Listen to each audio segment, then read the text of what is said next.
Nine Toes Brewing Company is a Gulf Coast destination for craft beer, great food, and interactive entertainment. Enjoy a rotating selection of small batch brews, a menu of comfort food favorites, and state-of-the-art golf simulators featuring world-famous courses.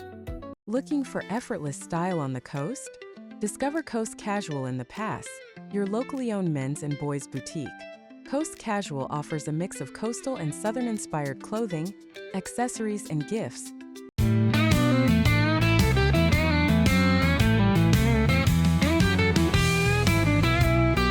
Welcome to the Mudcat Report. Community news, politics, and culture with a local twist. Here's your host, owner and publisher of the Gazebo Gazette, Hunter Dawkins. Good afternoon. My name is Hunter Dawkins, the host of the Mudcat Report. This is the 29th episode of Mississippi Gulf Coast Community News Podcast, sponsored by the Gazebo Gazette, Harrison County's independent newspaper, the Beau Rivage Resort and Casino in Biloxi, Nine Toes Brewing Company in Pass Christian, O'Dwyer Realty Agent Stephanie Mankiewicz, Joseph Kelly, attorney at law, Coast Casual in Pass Christian, the Insurance Barn in Gulfport, Hook 'em for Heroes Block Party, and we're always in the U.S. Marine Inc. studio. I'm here with my wonderful producer of the show and my good friend, Jeff Clark. Jeff is a well-accomplished, award-winning journalist and the director of the Harrison County Senior Services. Jeff, how are you, my friend? I'm well, Hunter. Looks like you're in the U.S. Marine Inc. studio somewhere in a hotel in Tampa, Florida, correct? That on is the road. That is correct. You know, I have quite a few other things I have to do, not just the paper, not just the podcast, but you know, in the SEC media football world, which we'll be talking about this upcoming weekend on the other podcast we have. We'll do some discussion of that. And here's what you're missing at home: possible storm, tropical storm Bertha. Probably not going to do a whole lot, thank goodness, and we're glad for that. Hunter, what's our topic tonight? Jeff, our theme of the day is youth court. The state legislature just finished last week a special session, and the governor signed a youth court reform package Friday that installed full-time judges to handle youth court cases and added capacity to the state's correctional youth facility, otherwise known as the youth jail. It would be the best way to put it. But additionally, there were funds provided to build more youth detention centers and create statewide intervention centers. That's a whole lot, but give me your thoughts. I think that, we're all, as a village, responsible for our youth and for helping them and for being mentors. But I'm sure you have some subject experts who will have a lot to say about it. We have quite two great guests who exactly can describe and go into details where it looks like you and I are just following the lead with whatever they're saying. So yeah, absolutely. That's why we have the experts on here. You and I, we stay out of those discussions, and we'll let them talk about the subject matter. So that said, we're going to pause for a commercial break, and we'll be right back with our first guest. Stay tuned. The Gazebo Gazette is Harrison County's only independent newspaper, publishing news from Gulfport to Bay St. Louis every Friday. Hi, this is Hunter Dawkins, owner of the Gazebo Gazette. If you're looking for local news without the hassle of sorting through story after digital story, log on to thegazebogazette.com. Mark your calendars for Saturday, September 12th, and head to Nine Toes Brewing Company in Pass Christian for the Hook 'em for Heroes block party. It's a free event from 1 to 10 p.m. featuring live performances by J.J. Gray and Mofro, Mark Broussard, Cedric Burnside, Honey Island Swamp Band, and more. Best of all, the event supports local veterans and first responders, So come enjoy great music while giving back to those who have served our communities. First guest is Ashley McKnight from the McKnight Law Firm, LLC. Ashley is a Harrison County attorney and a Chancery Court ad litem. Welcome, Ashley. How are you? I'm doing well. How are you? I'm doing great. Thank you very much. Ashley, talk to me about the state legislature's special session that was called and whether you agree with the final result after the governor signed the reform package into law. Yeah. So the point of the special session, because there were certain youth court reform that, some of the House and some of the senators wanted to address, but it just didn't get addressed in the regular session. So they called the special session to help address certain issues. There are a lot of, in my opinion, a lot of good things that came from it. And again, this does specifically deal with youth court reform because there are a lot of issues that are going on in youth court, and it seems to be going on across a lot of different counties within Mississippi. So, for example, a lot of the youth court proceedings, or all of the youth court proceedings, have always been closed proceedings. So, for example, with circuit court, chancery court, you can just walk into a case, sit and listen in on what's going on. Youth court, you can't do that because we're dealing with children, and information regarding children, that's going to be protected confidential. However, from the special session, they've completely flipped it. Whereas before it was automatic that youth court proceedings were closed, now youth court proceedings are open. And it can be like on a case by case basis for that particular judge to determine, okay, well, is this case one that should be closed and why? And they have to make written findings on that.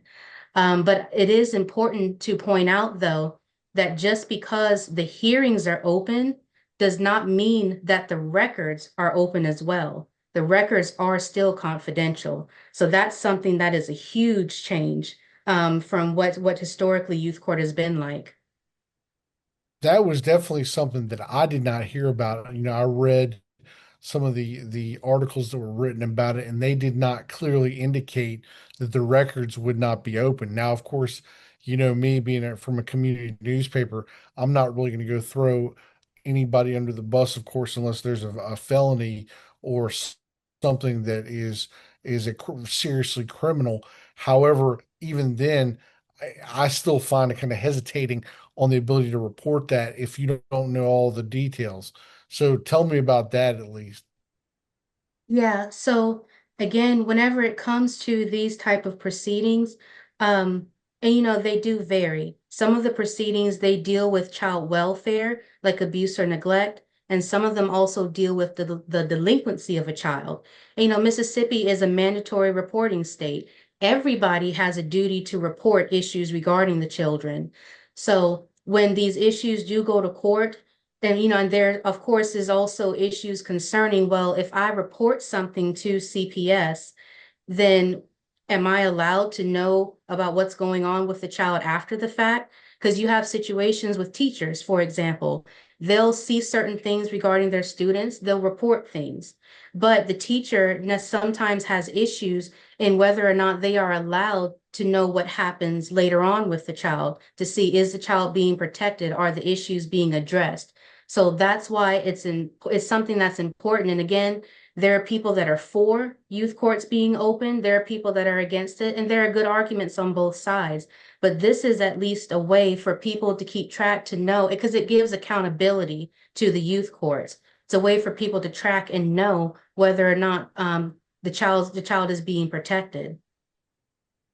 That's a good segue to my next question. In your mind, do you think the Department of Child Protection Services is doing enough as it is right now? Good question. So, of course, with the social workers, Because you're everybody. around them every day. Yeah, yeah. So, and with social workers, you really have to have a heart for it. because what you're doing is you are dealing with children, and you're the one who's making the reports to determine, are children being protected? Are they in a safe home? Are they being housed with abusers? And even whenever they're placed in the foster care, keeping up with the foster home, making sure that that home is a good fit for the child. So, of course, no system is perfect. That's just the world we live in.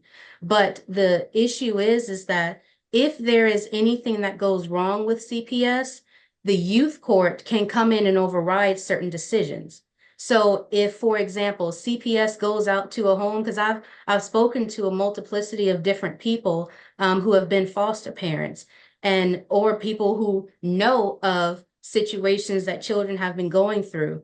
And I know, for example, a situation where CPS went out to the home and the home was filthy. It was a mess. There were dead animals in the home, dead rats in the home, and there were crawling children in this home. CPS said, well, there's a roof over the child's head, and they left the child there. So in situations like that, this is why youth court judges are so important, because CPS is cleared the house, but obviously that's not a good situation for the child. So a youth court judge can come in and say, no, we're doing an order to remove that child.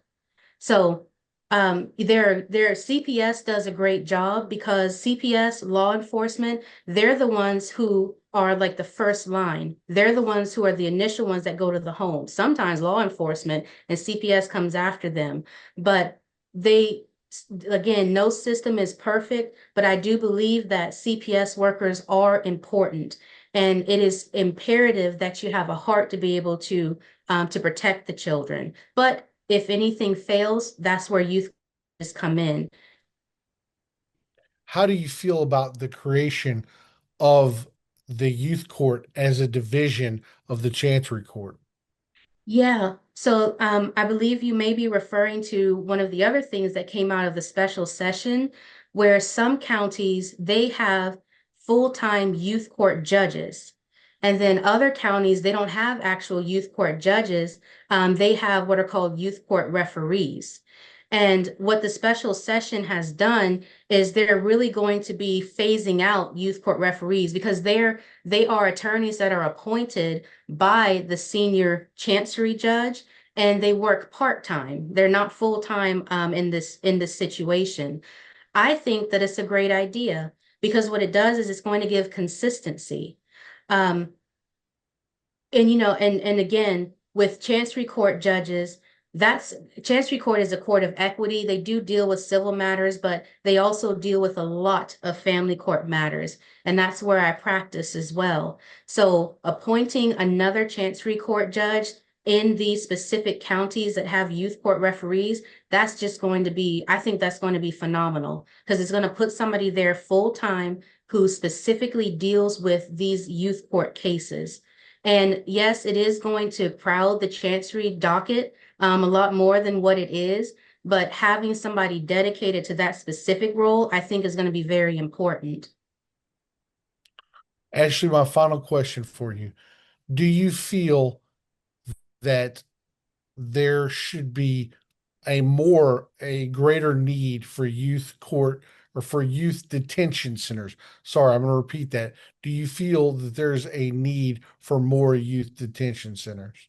So, in my opinion, the reason why I believe there needs to be a separate youth court is because, and we're going to talk, because what you're referring to is like children who have been adjudicated as delinquent youth. Yes. Youth court, historically, their goal has been to rehabilitate children. And yes, you have situations where once a child is considered to be delinquent, they're going to go to a detention center. And the point, though, of those detention centers, which some of them we sometimes they're referred to as development centers, I guess to make it less harsh, but the goal of the center is to rehabilitate the youth, whether it's going to be community service, whether they're in need of therapy, whether they're in need, sometimes children need drug rehabilitation, sometimes they need behavioral rehabilitation. That is something that is extremely important, because we have to be able to secure our children's future. If we don't attempt to rehabilitate them, they're going to keep falling into the same behavior all the way up until they're an adult.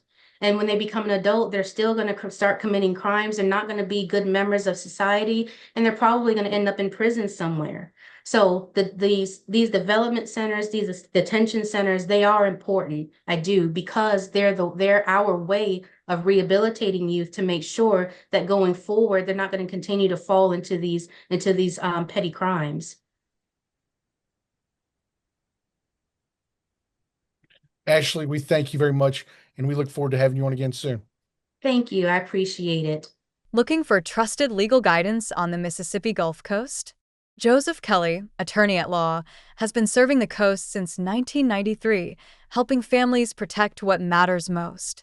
From estate planning to securing your legacy, Joseph Kelly provides experienced, personalized legal services designed around your unique needs. Looking for insurance coverage you can count on? Call the Insurance Barn, a professional agency since 1959.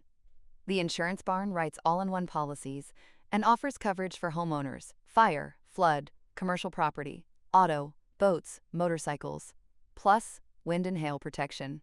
And now we have my next guest is Kim Haney. Kim is a Chancery Court attorney in South Mississippi, a mediator, and a guardian ad litem. She is authorized to practice in Mississippi, Alabama, additional state and federal courts, including the Supreme Court of the United States. Kim has practiced since 1998 and is a mom of 8. How are you, my friend? I am doing wonderful. How are you doing? Doing great, Kim. Let's discuss the state legislature's special session that was called and whether or not you agree with the result of what happened after it was over. That sounds wonderful. Let's do it. So tell me on your thoughts about it, with the creation of, or at least of some counties having these additional Chancery Court judges, or what would be called youth court judges. I think it is absolutely amazing. I have spoken with Jansen Owens, and his excitement about this is the same that I share. This was a huge leap for the children of our state. So I am absolutely impressed that they accomplished this. Do you feel there is a need for more youth detention centers in the state of Mississippi? The youth detention centers are only part of this. Now, am I glad that there is more money allocated for this? Yes, because they're needed part of the youth court system. Not a positive part, but a necessary part. There's so much in this that they worked very hard on that is positive.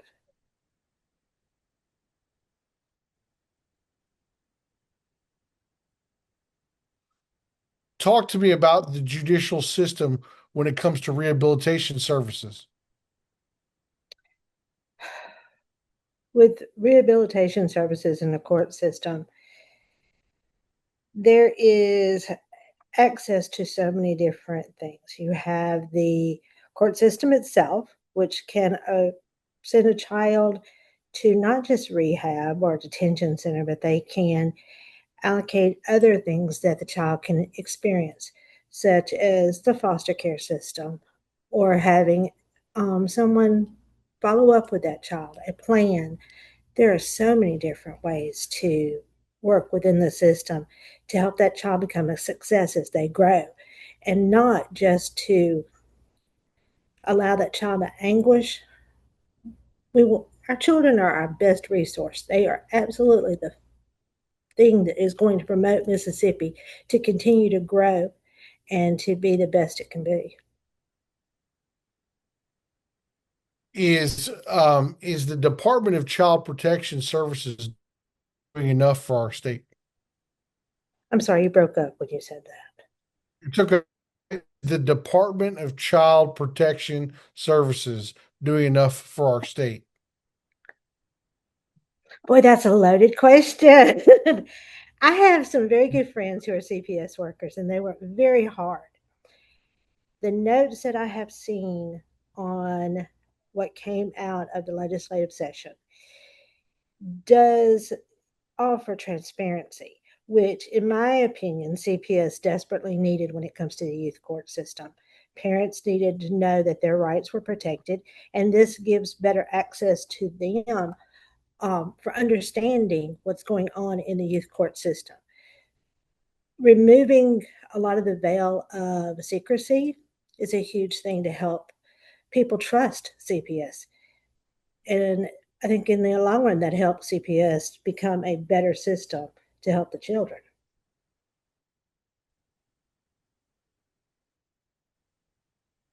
Final question for you, Kim. Mm-hmm. How do you feel about the creation of the youth court as a division of the Chancery Court? I love it. Absolutely. Because the youth court system has traditionally been kind of set off to the side. It was veiled in secrecy. It didn't have a clear path. It was bogged down.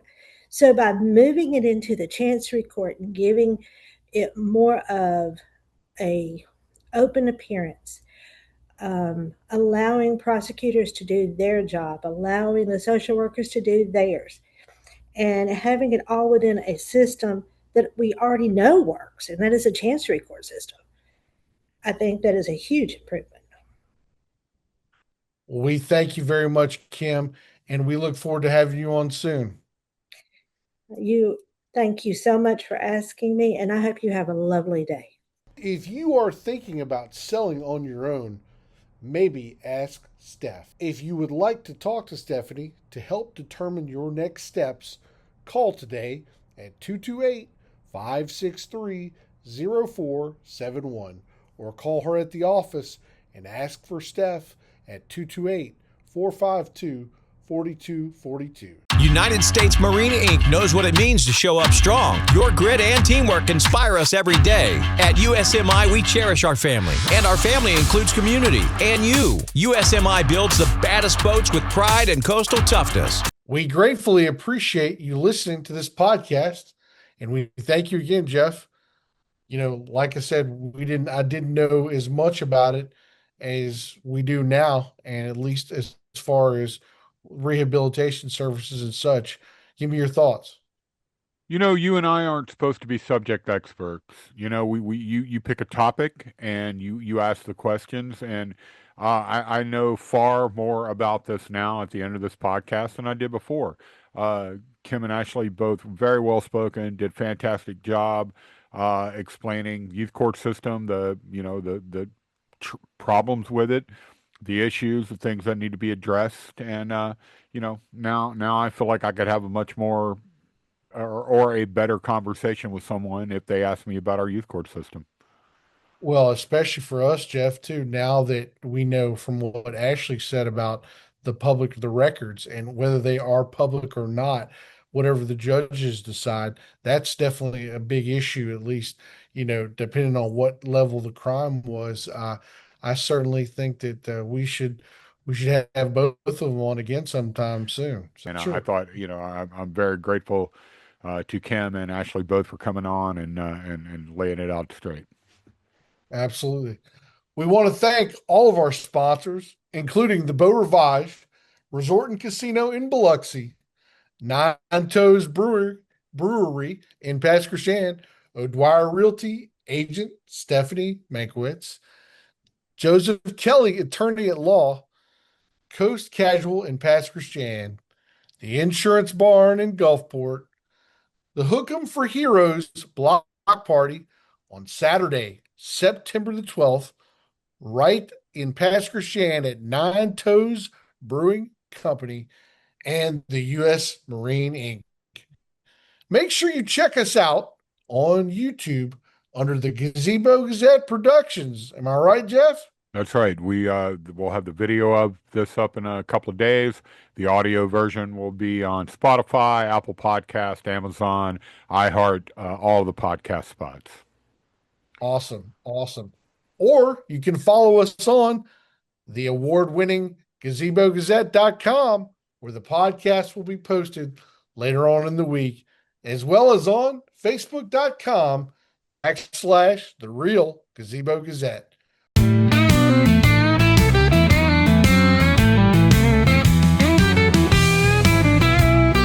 Welcome to the Mudcat Report. Community news, politics, and culture with a local twist. Here's your host, owner and publisher of the Gazebo Gazette, Hunter Dawkins.